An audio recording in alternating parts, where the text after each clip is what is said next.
Los hongos son muy ubicuos. ¿Qué significa? Que viven, se reproducen, crecen en diferentes ambientes, ya sea en el aire, el agua, las plantas, la tierra mezclada con detritos de plantas, bueno, la piel, pelos, las plumas de animales, excretas de aves, ¿no? En todos estos sitios, en todos estos lugares, podemos encontrar a los hongos. ¿Cuál es su utilidad? Como hemos visto que se pueden ver en diferentes procesos, tienen un rol ecológico porque son grandes recicladores, fertilizan los suelos. En la industria es una fuente alimenticia. Eh, quien no ha comido champiñones, trufas o setas. Los quesos, ustedes saben, quesos muy caros, muy codiciados en Francia, el queso Roquefort o el Camembert, y también en la elaboración de panes. Hay otros hongos que van a producir, digamos, otro tipo de crecimiento en los panes, los cuales no van a ser comestibles, pero este tipo de pan, de Penicillium roqueforti o de Camemberti, también se utiliza para elaborar panes comestibles. También elaboración de alcoholes, tanto de vinos como de cerveza. Y también elaboración de las drogas y antibióticos, para todos es conocido, ¿no? El descubrimiento de Alexander Fleming, que utilizando, o sea, casualmente, ¿no? Cayó, digamos, en el momento en que él sembró bacterias, fueron eliminadas por el Penicillium crisogenum, que creció y logró eliminar a las bacterias que estaban en esa placa Petri. Entonces hay una serie de antibióticos como la grisofulvina, ¿no? Que se utiliza también como un antimicótico y es elaborado a partir del Penicillium grisofulvum. Y también los beneficios es que gracias al desarrollo, a la forma de, digamos, diagnóstico que hay actualmente, se utiliza en la investigación en genética, bioquímica y citología. Pero también eh, hay hongos que van a producir envenenamiento, y esos ya son los efectos nocivos, intoxicación, alergias. En los humanos van a producir dermatomicosis o micosis producidas por hongos dermatofitos, que es un tipo de hongos, y aquellos hongos que van a deteriorar el crecimiento van a tener un efecto nocivo, ¿no? Van a ser patogenia en las plantas. Entonces tenemos efectos positivos o que se pueden utilizar como los antibióticos y efectos nocivos, puesto que van a producir en los seres humanos diferentes enfermedades, en las plantas también, y también pueden producir intoxicaciones y envenenamiento. ¿Cómo es la estructura de un hongo? Entonces, todos los hongos se pueden dividir en unicelulares o pluricelulares. Entonces, o levadura y hongos filamentosos. Entonces, la estructura de una levadura es redonda u ovalada, ¿no? Por ejemplo, acá ustedes pueden ver cómo son las colonias, o sea, ustedes ya esto ya lo conocen desde sus primeras clases de cómo pueden crecer determinados microorganismos en diferentes medios de cultivo. Acá, por ejemplo, está el crecimiento de levaduras y su forma es redondeada u ovalada. En el caso de los hongos filamentosos que son pluricelulares, sus estructuras son diferentes, son alargadas, ¿no? Y todos los hongos pueden ser o filamentosos o levaduriformes, pero hay un tipo de hongos que justamente producen enfermedades infecciosas severas, infecciones profundas, que tienen ambas características, ¿no? Que producen enfermedades muy serias y esos hongos tienen los dos tipos de crecimiento, tanto levaduriforme como filamentoso o pluricelular. Pero también se pueden observar ciertas características como si fuera una hifa, ¿no? Ya vamos a ver el término más adelante, como si fueran unas hifas que se llaman pseudohifas cuando se trata de los hongos unicelulares, ¿no? Pseudohifas porque en realidad no es una hifa, no es esta estructura alargada que pueden ver en aquellos hongos pluricelulares, sino es como producto de su reproducción, ¿no es cierto? Gemación. Entonces, de una levadura crece la otra y crece la otra, no se separan y forman una pseudo-hifa, por eso se llama pseudo-hifa. Brotes sucesivos y alargados. En cambio, las hifas en los hongos pluricelulares o filamentosos son alargados, algunos pueden tener tabique, otros no, y el cúmulo, el entrelazamiento de las hifas forman el micelio. Lo vamos a ver más adelante. Más claramente vamos a ver acá la estructura de los hongos filamentosos o pluricelulares, ¿no es cierto? Entonces tenemos, como les decía, el micelio, es el conjunto de hifas, donde ustedes acá lo pueden ver mejor, ¿no? Este es el conjunto de hifas, ¿no?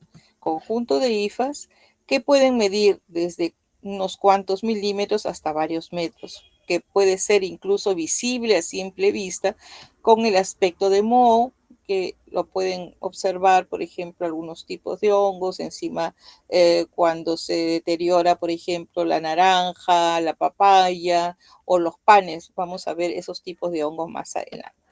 Entonces, este micelio es formado por las hifas, ¿no? Es un conjunto de hifas que son las estructuras que hemos visto que pueden medir desde unas cuantas micras y extenderse a incluso que sea no solamente microscópico, sino macroscópico. Y el conidióforo, que es una hifa, es la hifa que va a soportar, es como decir, la parte final de una hifa, de esa estructura alargada, que va a sostener a las conidias, que son estas celulitas redondeaditas. Normalmente son redondeadas, tienen diferentes formas, ¿no? Los conidios, que también es una forma de identificar al tipo de hongo. Acá lo pueden ver un poquito mejor, porque este es el sustrato, ¿ya? Digamos, o el medio de cultivo. Entonces, hay hifas que son, que se van a la profundidad, ¿no? Entonces, estas hifas ingresan al sustrato y como que forman sus raíces y por allí se alimenta. Hay otras hifas que son que crecen en la superficie del sustrato, o sea, del elemento donde están creciendo, y hay otras hifas que se les llama aéreas porque sobresalen del sustrato. También tenemos las hifas cenocíticas, ¿no? Que no tienen tabique, y las hifas tabicadas. Son varios criterios que se utilizan para hacer la descripción de un hongo que nos va a llevar a determinar de qué tipo de hongo estamos hablando, su género, su especie. Acá vemos nuevamente a las pseudohifas, ¿no? Que son las yemas, las levaduras que se han reproducido en brotes, ¿no? Las hifas septadas, las hifas no septadas, que son las pluricelulares o filamentosos. Ya. Cuando hablamos de de los hongos pluricelulares o filamentosos, existen estructuras especiales, ¿no? Que les da sus características para poder hacer un diagnóstico adecuado. Hay uno muy común que se llama el Trichophytomentagrofites, que es un hongo que produce enfermedades en la piel, las dermatofictosis, la dermatomicosis, y forma una hifa en forma de espiral. Entonces, no solamente son alargadas, sino también algunas tienen, adquieren formas diferentes de acuerdo a su especie. Acá también, ¿no? Pueden observar como unos cordones Acá también ensanchamiento, acá con ciertos tabiques. Entonces, solamente para mostrarles, ustedes no tienen que estudiar esto en forma tan detallada, pero para que sepan que algunos hongos filamentosos tienen estructuras especiales que nos ayudan a determinar, a hacer un diagnóstico microbiológico sobre qué tipo de hongo se trata. Y ahora que les hablaba del diagnóstico, ¿cómo se llega a hacer un diagnóstico de una micosis? Como ustedes saben también que ya han estudiado, se puede hacer un examen directo, ¿no? Mediante un frotis, se mira al microscopio y se ve las estructuras. No se ve muy claramente, sin embargo, eso nos ayuda a determinar si hay honguitos o no en la muestra que se ha obtenido. Mucho mejor, por supuesto, se va a observar en cultivos, ¿no? Y el cultivo y el agar que se utiliza para los hongos, principalmente es el agar Saburo. También se puede hacer histopatología, se puede utilizar las intradermoreacciones, ustedes lo han visto en inmunología seguramente, haciendo pruebas diagnósticas de látex, ELISA, Western blot. Hay pruebas fisiológicas y bioquímicas para ver cuál es la reacción del hongo frente a determinado eh, carbohidrato, ¿no? A determinada sustancia, determinada proteína, inoculación de animales, y también se puede utilizar la luz de Wood. Sobre todo eso se utiliza en lesiones de piel para poder determinar de acuerdo a la luz, uh, digamos, a la coloración que da cuando se confronta en un medio oscuro a esa luz, si esas tonalidades que da la piel en ese momento es producida por un hongo o no, y hasta qué tipo de hongo, ¿no? Sobre todo se utiliza para enfermedades de la piel. Y por supuesto, la muestra médica para poder hacer un diagnóstico va a depender del sitio afectado, ¿no? Si se trata de la piel, serán escamas. Si se trata de las uñas, ¿no? Serán trozos, o también se puede limar la uña. Si son de pelos, también de pelos. Y si es algo, digamos, que produce enfermedades internas, entonces será de sangre, o si producen enfermedades respiratorias del esputo, ¿no? Eso es muy importante, que siempre tengan en cuenta que la muestra médica va a depender del sitio, del lugar o del órgano afectado. Más o menos este fluxograma sería el diagnóstico previamente, ¿no? El diagnóstico clínico médico, la toma de muestra. El diagnóstico clínico médico va a determinar cuál es la sospecha de qué es lo que tiene el determinado paciente, y con eso se orienta el técnico capacitado en toma de muestra. Entonces va a hacer un examen microscópico directo que va a ver un informe preliminar, y luego el cultivo para poder identificar el agente. Y generalmente tiene que ser un tecnólogo, un médico, el que va a determinar, de acuerdo a su identificación, de qué hongo estamos hablando, elaborando, evacuando un informe final. Entonces, la importancia de la historia clínica, exámenes de laboratorio, ¿no? El examen de laboratorio directo con KOH, o el cultivo con el agar Saburo, y la histopatología cuando se trata de infecciones más profundas, ¿no? Entonces, ¿cómo identificamos a los hongos? Hemos dicho que el micelio es el conjunto de hifas, ¿no es cierto? Y la mayoría de ese conjunto de hifas va a dar una determinada coloración o una determinada forma, ¿no? O la colonia, en el caso de los hongos levaduriformes, ¿no? En el caso de los hongos levaduriformes, y en el caso de los hongos filamentosos, que hemos dicho, van a dar otra forma, ¿no? Entonces, la identificación de los hongos va a ser dependiendo de dos tipos de características, ¿no es cierto? Las características macroscópicas y las características microscópicas. O sea, en primer lugar, cuando vemos el cultivo, vamos a hacer la descripción de el tipo de hongo. Nosotros acá vemos en el tubo este de agar saburó glucosado, que es el medio de cultivo ideal para los hongos. Si ustedes les preguntan cuál es el medio de cultivo para los hongos, ustedes van a responder agar saburó glucosado, ¿no? Eso es muy importante que ustedes conozcan de los hongos. Entonces, por ejemplo, acá si hacemos una descripción, vamos a decir que es se ve un micelio aéreo porque se nota que está por encima del sustrato, por encima del agar, ¿no es cierto? Algodonoso, ¿no? Esta es la parte superior del tubo. Y si lo invierto el tubo, en la parte posterior, voy a ver una coloración rojo grosel, llamé rojito como vino, ¿no es cierto? Entonces, así yo voy a decir, voy a hacer mi informe, ¿no? Presenta micelio aéreo de tipo algodonoso.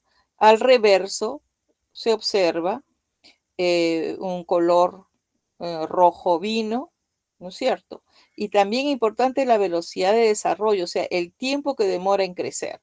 Si yo lo he sembrado hoy día, este tipo de hongo, específicamente este que están ustedes observando, puede demorarse entre 10 y 12 días, ¿no? Demora un poquito más que los hongos ambientales, como vamos a ver. Y estos son los hongos levaduriformes, estos sí crecen mucho más rápido, en 24, 48 horas ya están creciendo, ¿no? Entonces, en las características macroscópicas, como ustedes han visto en bacteriología, es el aspecto, el color, el pigmento, la consistencia y la velocidad de desarrollo.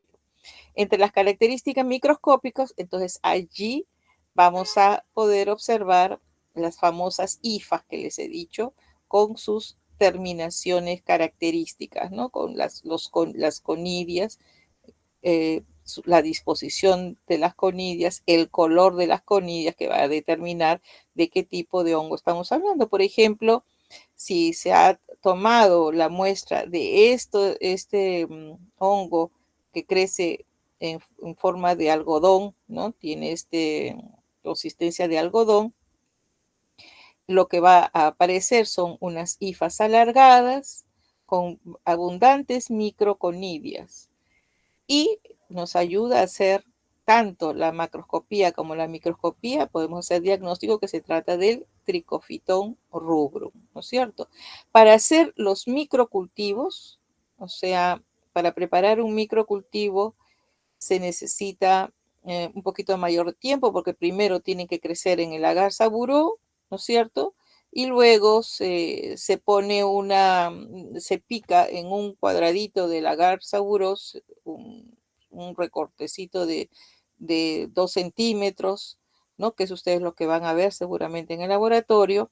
Y en cada esquina se repica un, un poco de este cultivo, ¿no?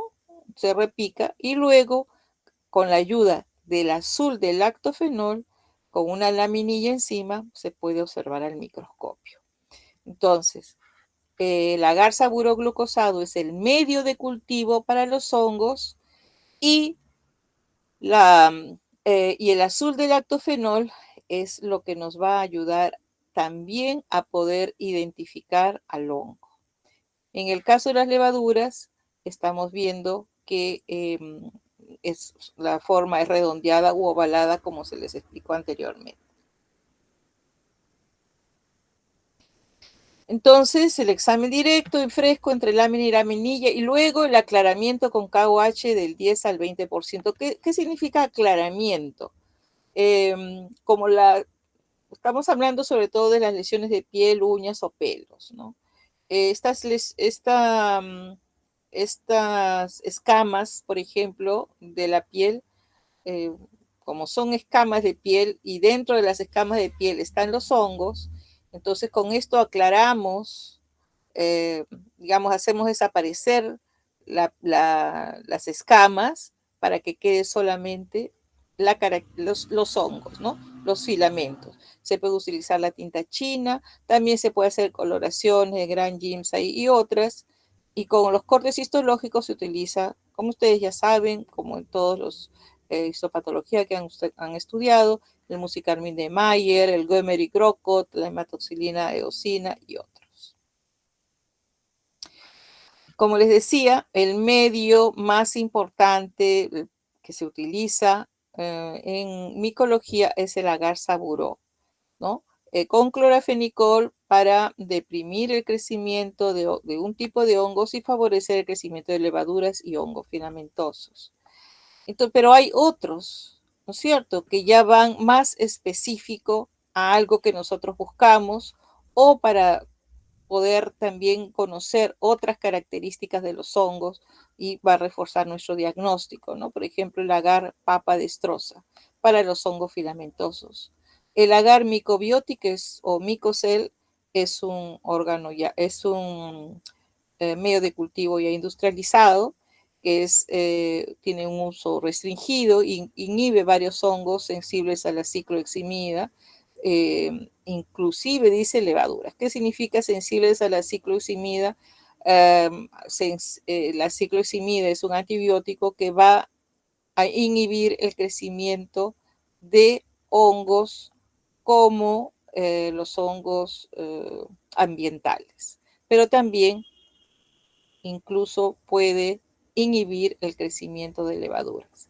Y el agar BHI, que son las siglas de Brain Heart Infusion, o sea, infusión de corazón y cerebro, es la sangre desfibrinada de carnero que va a suministrar los nutrientes necesarios para poder aislar y cultivar aquellas especies que yo les decía que tienen dos características de crecimiento, una a temperatura ambiente y otra a temperatura corporal, ¿no es cierto? 37 grados. Se utiliza específicamente para los hongos dimórficos que producen enfermedades profundas, ¿no? Afectando a los pulmones, afectando a los riñones, al hígado, etcétera. Muy bien, terminamos con esta primera parte de generalidades y vamos a tratar ahorita los hongos alergénicos, ¿no? Ya de su nombre se indica que que produce diferentes enfermedades de tipo alérgico, ¿no? En hombres y animales. Pero algunos de estos hongos alérgicos también producen micotoxinas. Eso también lo vamos a ver en la tercera parte. Pero estos hongos se les llama alergénicos, fitopatógenos. En la industria se utiliza los Saccharomyces cerevisiae, Aspergillus niger, etc. Son hongos, además de ser alergénicos, son recicladores y también se les llaman hongos contaminantes. ¿Por qué contaminantes? Porque no que contaminan el medio ambiente solamente, sino que contaminan los medios de cultivo, ¿no? Entonces, por eso la importancia también de trabajar en forma estéril para que no se, porque estos hongos que ustedes han visto que son ubicuos, que están en todo lado, no contaminen los medios de cultivo, ¿no? Entonces, los hongos alergénicos van a producir diferentes patologías en los humanos, en los animales y las plantas. También van a producir enfermedades oportunistas o que también le llaman patogenicidad condicionada. Condicionada sobre todo a como dice acá, los factores predisponentes. ¿Por qué podría estar condicionado? Porque está el sistema inmune comprometido por diferentes enfermedades crónicas, sobre todo diabetes, ¿no? El cáncer, o la persona está con un frágil estado nutricional o está consumiendo muchos antibióticos, citotóxicos y glucocorticoides, ¿no? También estos hongos producen micotoxinas y como hemos dicho, son recicladores, descomponedores dentro de la cadena alimenticia. Aquellos hongos alergénicos que van a producir micosis oportunistas, estas pueden ser clásicas, eventuales o endémicas y emergentes hospitalarios. Entre las clásicas son muy conocidas la candidiasis, ¿no? El muguet, por ejemplo, en los niños, en la boca, la criptococosis, la aspergilosis y la cigomicosis. Las eventuales endémicas, que va a depender también de la zona donde crecen los hongos, ¿no? En zonas más o menos de clima cálido, como es la esporotricosis o histoplasmosis, y los emergentes, que son hospitalarios o intrahospitalarios, contaminantes, ¿no? Que la fusariosis, la piterosporosis, la peniciliosis, etc. Entre las características morfológicas que ya hemos visto, ¿no? Que de las hifas, que son filamentos multicelulares que van a formar el micelio, el entrecruzamiento de las hifas, ¿no? Hay algunos hongos que tienen las hifas sumergidas, que en la lámina vimos que penetraba en el sustrato o en el medio de cultivo y presenta rizoides, ¿no? Las hifas terminan en unas estructuras como si fueran raíces, ¿no?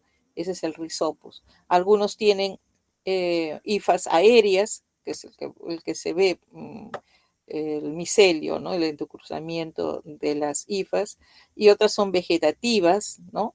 Que van a favorecer la nutrición de estos hongos.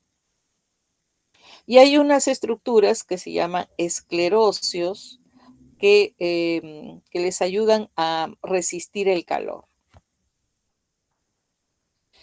Entonces, en el caso de aspergillus, vamos a ver el aspergillus, que ese es uno de los hongos más importantes que producen alergias y también que producen micotoxinas, ¿no? Pero en esta parte vamos a ver lo de las alergias. Son hongos filamentosos, ¿no? Ahí están sus hifas, filamento o hifa, no vayan a creer que hifa es una cosa y, y filamento es otra, no. Las hifas son los filamentos. Tabicados y alinos, o sea, muy, muy finitos, y son ubicuos. Se puede encontrar intra o extra domiciliario. Y es un comensal común de vías respiratorias. Perdón. Va a producir una micosis oportunista clásica, ¿no? Ingresa, estas conidias, o sea, son muy volátiles, entonces ingresan por la vía respiratoria y van a afectar a los pulmones, ¿no es cierto? Acá, por ejemplo, pueden ver cómo este micelio se forma en el pulmón. Puede ser por inhalación, inoculación directa, también en la córnea, puede ingresar vía intravenosa o también lo puede ingerir. ¿Qué puede producir? Infecciones crónicas también, ¿no? Otitis, aspergiloma del seno maxilar, o sea, una sinusitis, pero además aspergiloma, y una conjuntivitis también. Las personas atópicas que se les va a encontrar anticuerpos IgE, tienen una reacción asmática, ¿no? La aspergilosis broncopulmonar alérgica es una importante enfermedad que se produce justamente por el aspergillus. Las hifas van a colonizar el árbol bronquial, ¿no? Y, y van a provocar patologías asmatiformes, infiltrados, ¿no? Y hay aspergilosis invasora, que sobre todo están afectadas las personas que tienen diferentes tipos de leucemia o han sido objeto de trasplantes, ¿no? Se presenta con fiebre, tos, disnea y el pronóstico es bastante grave, pero también se puede hacer un buen diagnóstico y se da un tratamiento oportuno. Entonces, el Aspergillus SP vamos a tener el tipo de muestra, que hemos dicho depende del lugar de la afección. En el método diagnóstico vamos a tener diferentes técnicas, tanto directas como indirectas. ¿Cuáles serían las directas? El examen directo en fresco, con coloración, histopatología, cultivo y entre las indirectas la inmunodifusión. Entonces ahí ven un examen directo en fresco, el examen directo, ahí están ver las cifras, ¿no es cierto? Luego con coloración que se puede utilizar Leishman, de Leishman, de Giemsa, de Wright. El examen histopatológico, ustedes pueden ver, ¿no? Acá se puede observar al hongo, al aspergillus. Miren.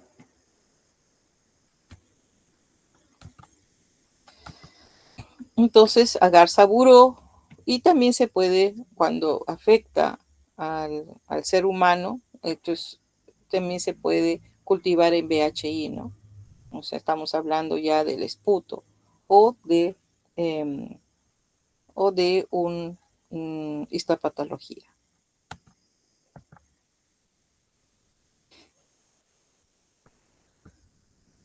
Acá vemos diferentes tipos de aspergillus, el flavus, el fumigatus, el aspergillus niger.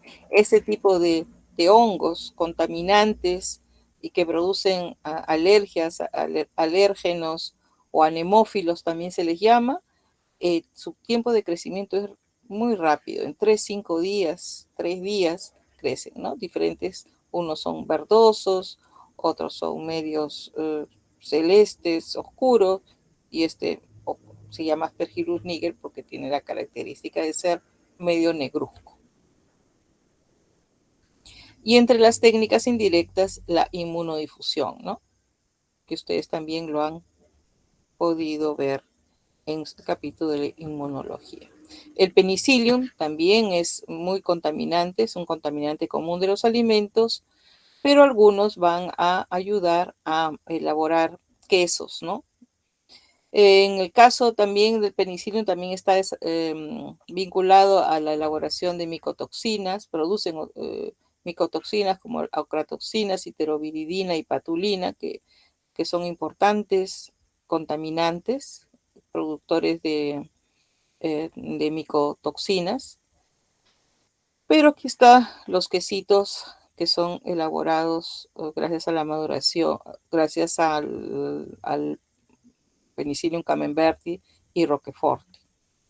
Pero también pueden madurar las frutas, ¿no? Acá hay un Penicillium que se ve en la fruta, ustedes habrán podido observar seguro en sus mandarinas o en las naranjas en algún momento, ¿no? Entonces, es tratable con medicamentos antifúngicos agresivos. Aquí está la característica de crecimiento del penicillium, la hifa, ¿no? El conidióforo y las conidias. Es cosmopolita, produce menos frecuentemente micosis oportunista que el aspergillus. O sea, ¿cuál de los hongos que ustedes están viendo produce más infecciones oportunistas? El aspergillus. La mayoría de los pacientes son de sexo masculino y también producen queratitis. Dice sin inmunodepresión, porque incluso si no hay inmunodepresión, se puede contaminar los lentes de contacto, por ejemplo, produciendo una queratitis. Hay una serie hay más de 200 especies, sin embargo, no todas son altamente patógenas, ¿no? Las más frecuentes son la Chrysogenum, Glaucum, Comune, Marfenei, para las enfermedades que hemos dicho. Va a depender el cuadro clínico del órgano afectado, el pulmón, la piel, la vejiga, va a producir en el ojo, o sea, en la córnea, queratitis y también puede producir sepsis. Aquí está la característica, ¿no es cierto? Hifas tabicadas, el conidióforo y las conidias. Como el diagnóstico que se hace en micología generalmente, ¿no? El examen directo, cultivo en agar saburó, tinción de Giemsa, histopatología, y si fuera una lesión intestinal, por medio de la endoscopía se puede obtener la muestra. El género Fusarium también puede afectar tanto al ser humano como a las plantas, ¿no? Y tiene una forma de uso, por eso se llama fusarium. Va a producir fusariosis, también relacionado con los lentes de contacto, por ejemplo, ¿no? Hemos dicho que estos hongos alergénicos son ubicuos, están en todo lugar, y en su cuadro clínico pueden producir todas estas lesiones a nivel del ojo, ¿no? Inflamación conjuntival, ulceración corneal, etcétera. Produce micotoxinas, estamos hablando del fusarium ahora, micotoxinas como los tricotecenos, ¿no?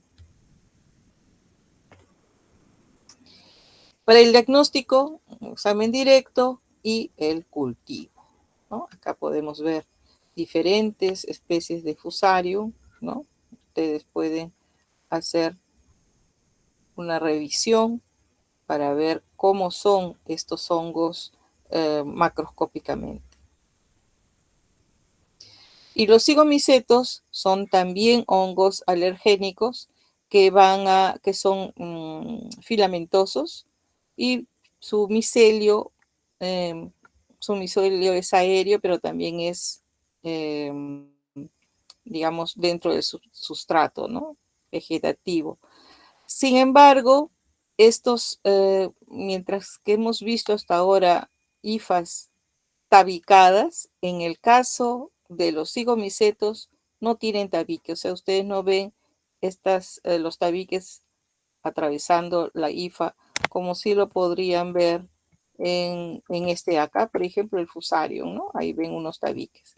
Entonces, estos son filamentos, estas son hifas tabicadas, mientras que en el caso de los cigomicetos no son tabicados, ¿no?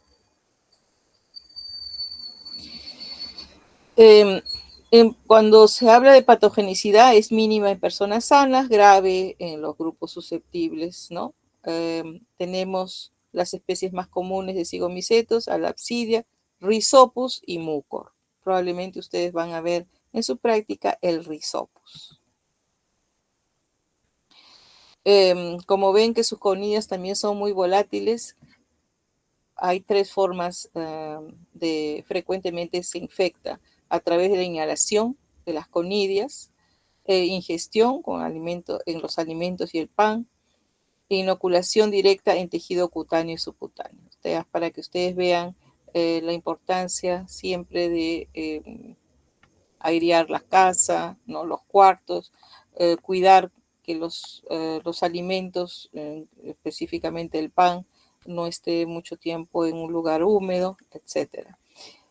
Como siempre, para las enfermedades en general y para las micosis en particular, y estos hongos alergénicos, sobre todo, los factores predisponentes es aquellos pacientes que están inmunosuprimidos, a los pacientes con diabetes mellitus o sacarina no controlados, que tiene o leucemia, desnutrición calórica proteica, quemaduras, heridas traumáticas, ¿no? Entonces, ¿qué pueden producir? Mucormicosis, ficomicosis.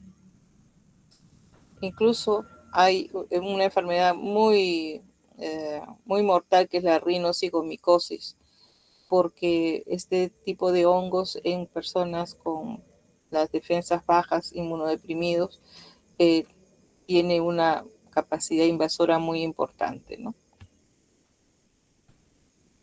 Y el examen directo y el cultivo con coloraciones igualmente es importante para hacer el diagnóstico de los cigomicetos. El Cephalosporium es otro tipo de hongo ambiental o alergénico. Por ejemplo, el Cephalosporium acremonium se encuentra en los alimentos congelados, ¿no? O sea, uno diría, ¿no? En alimentos congelados no vamos a encontrar hongos, porque los hongos crecen en un ambiente, ¿no? Húmedo pero con calor, ¿no? En cambio, sí se puede encontrar en alimentos congelados. Puede crecer a 5 grados centígrados. Este Cephalosporium no se conoce actualmente que produzca micotoxinas, ¿no? Entonces, de estos hongos estudiados hasta el momento, el único que no está produciendo micotoxinas hasta ahora es el Cephalosporium. Se encuentra por lo general en maíz y frutas, ¿no? en frutos secos, nueces, avellanas, arroz, trigo. Cephalosporium, céfalo viene de cabeza, ¿no es cierto? Sporium, las esporas. Y miren cómo se disponen sus microconías en forma de cabecita, ¿no? Como una cabecita. Cephalosporium se llama. Y la rodotórula, hasta ahorita que hemos visto Aspergillus, Penicillium, Fusarium, Cephalosporium. Todos ellos eran filamentosos, ¿no es cierto? 3 de ellos tenían tabique y uno no. El Rhizopus, ¿no? Ese no tenía tabique, los otros sí.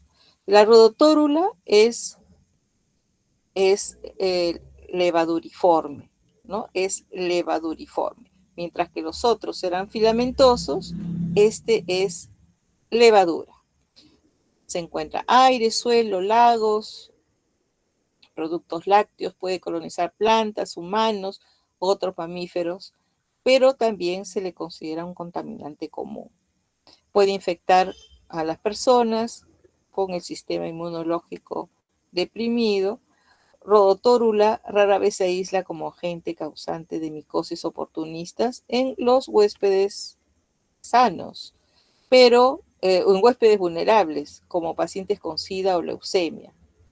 Hasta ahora se han observado casos de meningitis, endocarditis, ventriculitis, efectivamente, pero sobre todo en pacientes con factores de riesgo predisponentes. Ahora, es muy fácil de hacer un diagnóstico macroscópico de la rodotórula, ¿no es cierto? Ustedes han visto, o sea, están viendo una coloración media anaranjada, ¿no? Color medio anaranjado, zanahoria. Y eso es porque produce carotenoides, sobre todo este tipo de rodotórula, ¿no? No fermenta carbohidratos y produce la enzima ureasa, ¿no? Acá hay otras rodotórulas, pero en el caso de, en general, de la rodotórula mucilaginosa, contamina la muestra de suero analizada, puede, eh, puede dar falsos positivos con el antígeno de Aspergillus. Pero lo importante que ustedes tienen que saber que la rodotórula es un hongo alergénico ambiental que es una levadura, ¿no? Entonces, aquí están, ¿no? En un cultivo con agar saburo glucosado, se le ha agregado el acetato de sodio, lo cual incrementa su pigmentación. Con Gram, no vamos a ver la coloración, por supuesto, pero podemos observar cómo son las colonias, eh, cómo son estos honguitos, ¿no? Redonditos porque son levaduras unicelulares. Acá con la tinta china. Entonces hemos dicho que estos hongos alergénicos son muy ubicuos, los encontramos en todos los lugares y en una casa, miren, en todos sitios se podría encontrar, sobre todo donde hay humedad, ¿no? En el baño, en, en la cocina, ¿no es cierto? En la sala, ¿por qué? Por las plantas, en todo lugar donde hay plantas, en todo sitio donde hay un poco de humedad, ¿no? En la lavadora podemos encontrar. De allí la importancia de la higiene. Muy bien, entonces ahora vamos a ver rápidamente las micotoxinas, que como yo les dije, ustedes van a tener un seminario, van a ver un poco más esto, ¿no? La importancia de la micotoxicología moderna nació en el 62 porque se descubrieron las aflatoxinas a raíz de una crisis veterinaria que ocurrió en Londres, en Inglaterra, donde murieron más de 100.000 pavos debido justamente a esta micotoxina. ¿Qué son las micotoxinas? Son toxinas naturales producidas por algunas especies de hongos que contaminan, entre otras cosas, nuestros alimentos. Estos representan un grave peligro para la salud humana y del ganado, ¿no es cierto? Sí debemos ocuparnos de estas sustancias tóxicas. Eh, Tienen una distribución mundial, contaminan, hemos visto cosechas, etcétera. Eh, Son producidas por más de 200 especies, resistentes a químicos y son productos naturales de bajo peso molecular, como un metabolito secundario de hongos filamentosos, como hemos visto, ¿no? El Aspergillus, el Penicillium, Fusarium. Entonces, ¿cuáles son las principales micotoxinas? Las aflatoxinas, la citrinina, alcaloides de cornezuelo de centeno, fuminosina, ocratoxina, patulina, tricositeno. Cuando hemos estudiado, hemos revisado a las Aspergillus, hemos visto las aflatoxinas, ¿no? Citrinina también. Hemos visto la patulina en el caso este es el Aspergillus, ¿no? Tenemos el Aspergillus, acá tenemos el Penicillium. Tres factores fundamentales para el crecimiento de los hongos y producción de micotoxinas. ¿Cuáles son? Factor físico, la humedad o agua libre y la actividad del agua, temperatura, las zonas de microflora, la integridad física de los granos. Químicos, el pH, composición del sustrato, nutrientes minerales. Biológicos, presencia de invertebrados y cepas específicas. Entonces, para el crecimiento de los hongos y producción de micotoxinas existen principalmente tres factores: físicos, químicos y biológicos. ¿Cuáles son las principales micotoxinas? Hemos visto las aflatoxinas, la patulina, ocratoxinas. Las aflatoxinas son producidas por los hongos de Aspergillus flavus y Aspergillus parasiticus. Los cultivos más afectados son los cereales, las especies, ¿no? Como chile, pimienta negra, coriandro. Puede encontrarse en forma de aflatoxina en la leche de animales alimentados con comida contaminada. Entonces, ¿qué puede producir la aflatoxina? Aflatoxicosis, toxicidad aguda, puede ser incluso mortal. ¿Y por qué? Por el daño hepático que produce. Pero también se ha demostrado que las aflatoxinas son genotóxicas, dañan el ADN, causando cáncer en diferentes animales.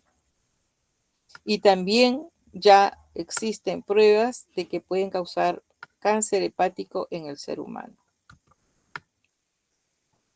La ocratoxina A se produce tanto por Aspergillus y Penicillium. Es una micotoxina que contamina en todo el mundo tanto los cereales y sus productos. La ocratoxina A se va a formar durante el almacenamiento de los cultivos y causa una serie de efectos tóxicos en diferentes animales. Pero sobre todo, lo más importante es el daño renal. La citrinina se encuentra en alimentos como el arroz, avena, centeno, cebada. Sin embargo, se han encontrado sus mayores concentraciones en arroz rojo fermentado, muy común en la China, ¿no? Al día de hoy, la concentración máxima tolerada de citrinina en alimentos está solamente legislada para complementos alimenticios a base de arroz fermentado con levadura roja, monascos, púrpura. Estos ya son cosas específicas que efectivamente, debido a todas estas contaminaciones que han habido a nivel mundial debido a las toxinas de estos hongos, es que ya hace muchos años la Organización Mundial de la Salud, junto con la Organización de las Naciones Unidas para la Alimentación y la Agricultura, FAO, conformaron un comité científico para estudiar, evaluar, dando directivas internacionales para manejar estas sustancias, ¿no? O sea, es muy importante el estudio de estas toxinas por el efecto nocivo a nivel de la alimentación. La patulina también es producida por Aspergillus y Penicillium, y donde lo encontramos principalmente en manzanas podridas y productos de manzana. También en otras frutas. Las principales fuentes dietéticas humanas de patulina son las manzanas. En el ser humano puede producir náuseas, trastornos gastrointestinales cuando es agudo, ¿no? Pero pueden dañar el hígado, el vaso y el riñón. Aquí están las micotoxinas importantes en salud humana y animal para que ustedes puedan ver con más detenimiento. Como yo les digo, ustedes van a tener un seminario donde van a revisar esto con más detalle. Esto quizás les puede servir como base. Y existe en la actualidad monitoreo y control porque es muy importante que los productos que lleguen al consumo del ser humano estén libres de estas micotoxinas. Entonces, ¿qué es lo que se recomienda? Inspeccionar los cereales, especialmente el maíz, sorgo, trigo y arroz, ¿no? Que estén, porque estos normalmente pues se contaminan con las aflatoxinas. Entonces, hacer una revisión macroscópica para que para eliminar, desechar aquellos productos, aquellos cereales que tengan un color o un aspecto mohoso, descolorado o marchito.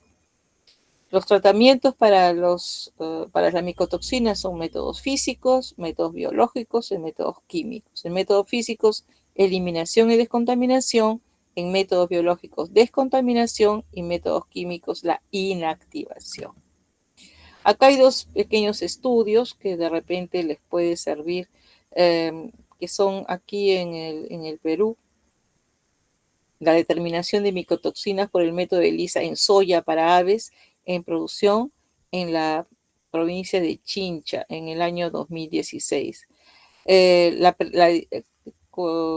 Concluyen diciendo que la principal alteración de la salud humana y animal debido a micotoxina está relacionada con exposición crónica, ¿no? Claro, ¿por qué? Porque esto induce al cáncer, a la toxicidad renal y la inmunosupresión, o sea, la continuidad, una infección crónica. Y acá también me gustó una tesis que han presentado sobre el efecto de la levadura Saccharomyces cerevisiae, la que se utiliza incluso para la elaboración de la cerveza, como absorbente de micotoxinas en la dieta sobre la salud y la producción comercial de cuyes.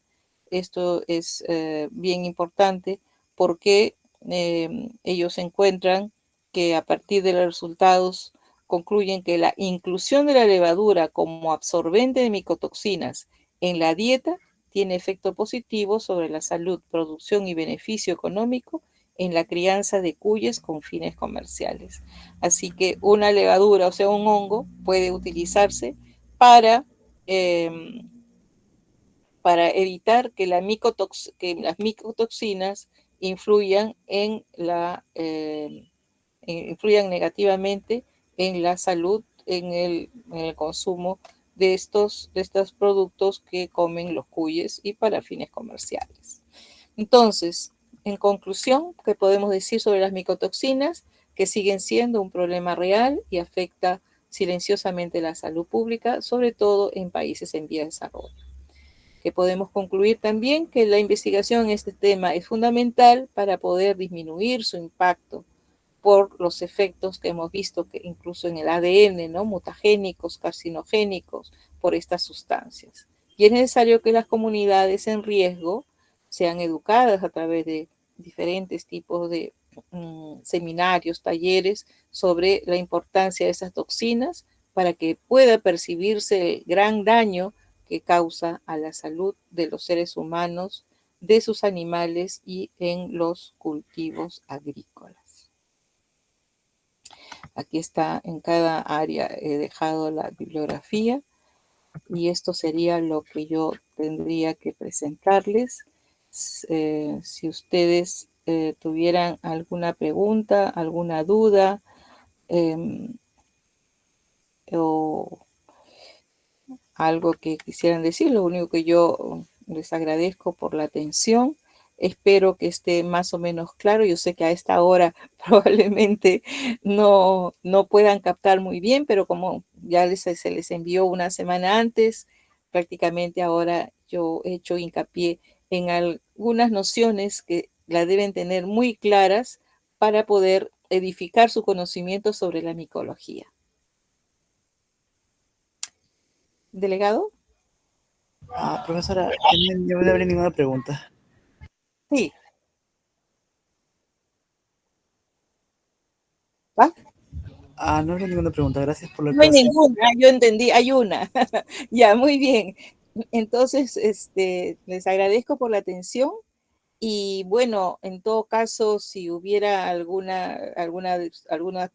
de ustedes que quisiera profundizar un poco más en el asunto a través de la doctora Alina Huiza, con mucho gusto le podría ampliar. En todo caso, a mí me encuentran, yo no me presenté, bueno, yo soy médico, ¿no? Trabajo en el Instituto de Medicina Tropical, en el Policlínico, así que si tuvieran ustedes alguna afección, ojalá que no, pero si tuvieran necesidad de acudir al servicio de medicina tropical, con gusto yo los puedo atender. Buenas noches. Buenas noches, profesora. Gracias por la clase. Ok, muy bien. Buenas noches a todos. Profesora. Gracias, profesora.